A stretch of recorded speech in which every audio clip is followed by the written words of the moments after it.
interesting. Could you maybe tell me what kind of groups or people you've met in your ambassador's role? I started way back in 2001 before the Sensory Centre was built, and at that time I met with people from Falkirk Council, Stirling Council, RNIB, Action on Hearing Loss, and it progressed from there to Falkirk Council, and again more people from Stirling Council, and then people who were actually going to work in the Sensory Centre, and it's just progressed from there to the people who are now working in the Sensory Centre. Okay, great. And in that, in the specific volunteer role of ambassador, you've actually gone out and told people about the centre and what we do. And Yes. Could you maybe tell us about some of those people, maybe the most famous people you've met?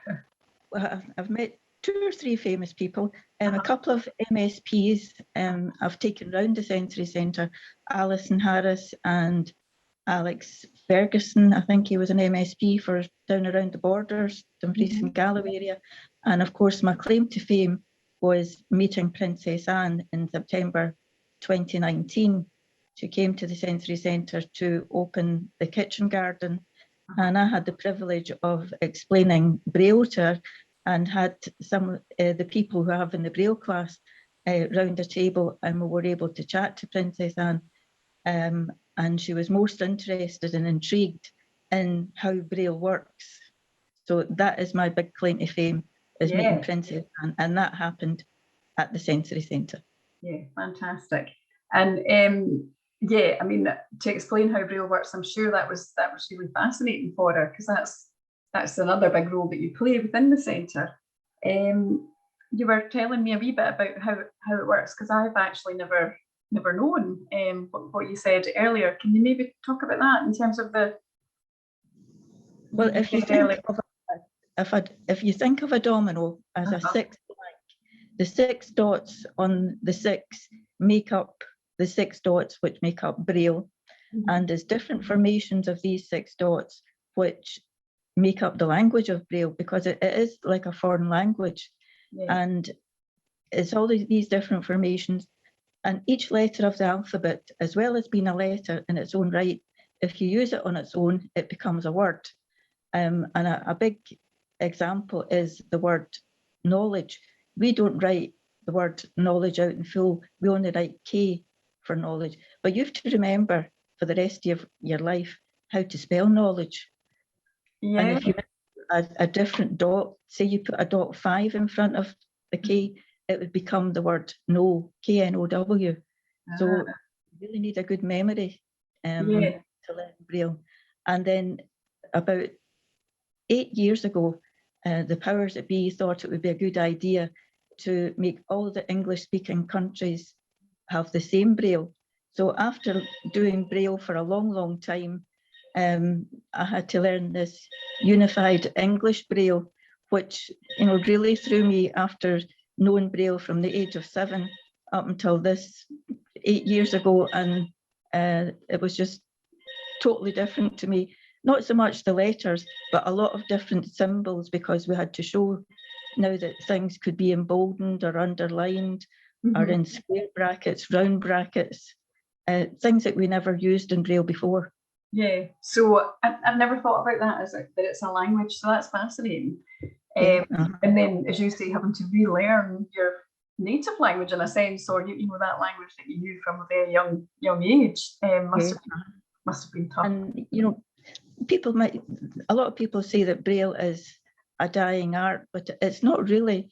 If you think of all your medication now that you get from the chemist, all your prescriptions, all your boxes have Braille on them, and even buying paracetamol over the counter in the chemist, it has paracetamol on it, and it's so that you don't get your paracetamol and your ibuprofen mixed up. Fantastic, great. So in terms of the Sensory Centre, if you were going out and you were telling people about the centre, and what would you tell them about the Sensory Centre? What's the best thing about us for you? Well, I would, the first thing I would say is that the sensory centre is just not a building set in Camlin at the top of Stirling Road. It's a place where people with a sensory impairment can go. They can meet up with other people with sensory impairment. We can meet, and I think that what we learn most is from chatting to each other and learning from each other how we tackle daily problems. Yeah. And then there's the backup service from the sensory team to help to overcome some of these problems. And then from the staff of the Forth Valley Sensory Centre, who can help us to do other daily living skills, like going to the knit and natter group. We do our knitting, but we do an awful lot of nattering, and it's a group with visual impaired and hard of hearing people in it. And we also have our art group, which helps to give us another skill that we wouldn't get anywhere else. Yeah, brilliant. So cafe, you know, where we can meet socially. And during the lockdown, when things did start to ease, a few of us did meet there socially to just catch up and have a chat and have our lunch. Yeah, brilliant. So real like peer support and just that kind of peer support from each other and learning from each other, but also the value of partnership and being able to kind of work across other organisations that can provide professional support as well.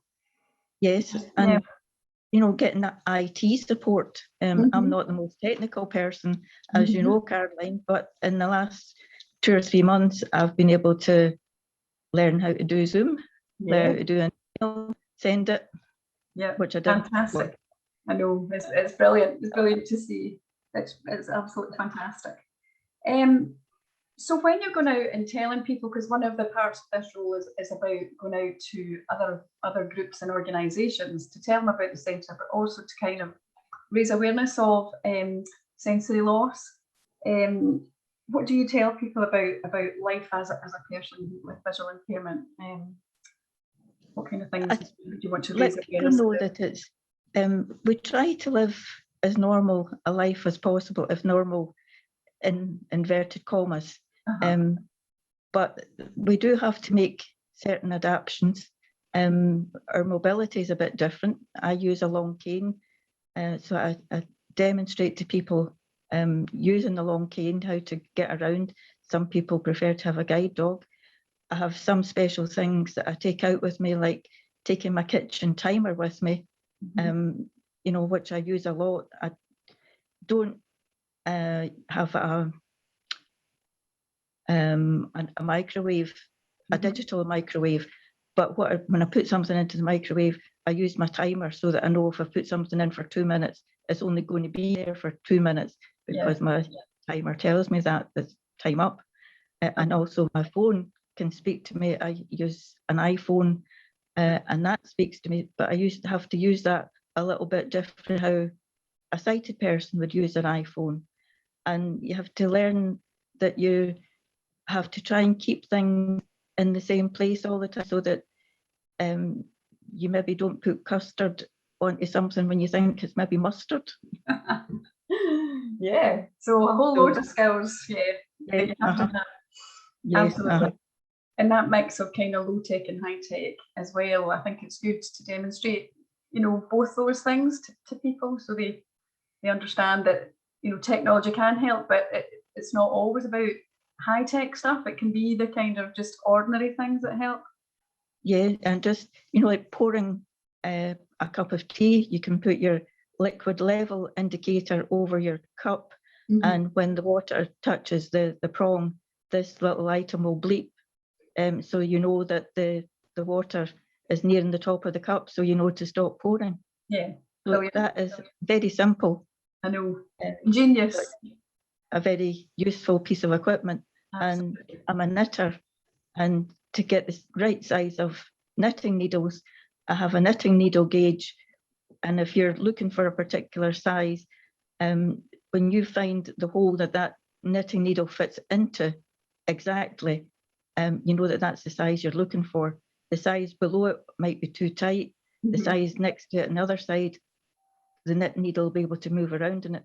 So again, it's a very simple piece of metal that you can just measure knitting needles on.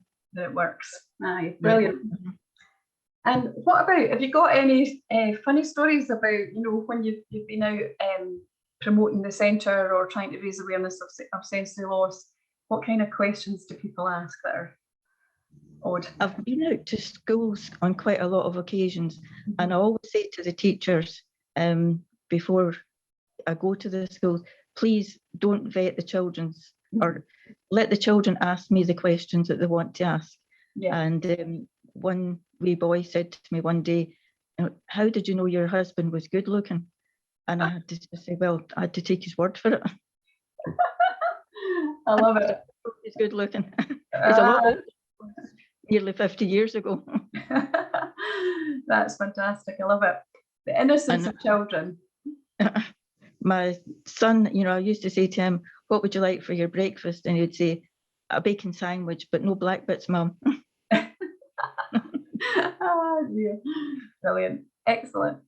Okay, thanks for that, Christine. That's been really, really good, really helpful.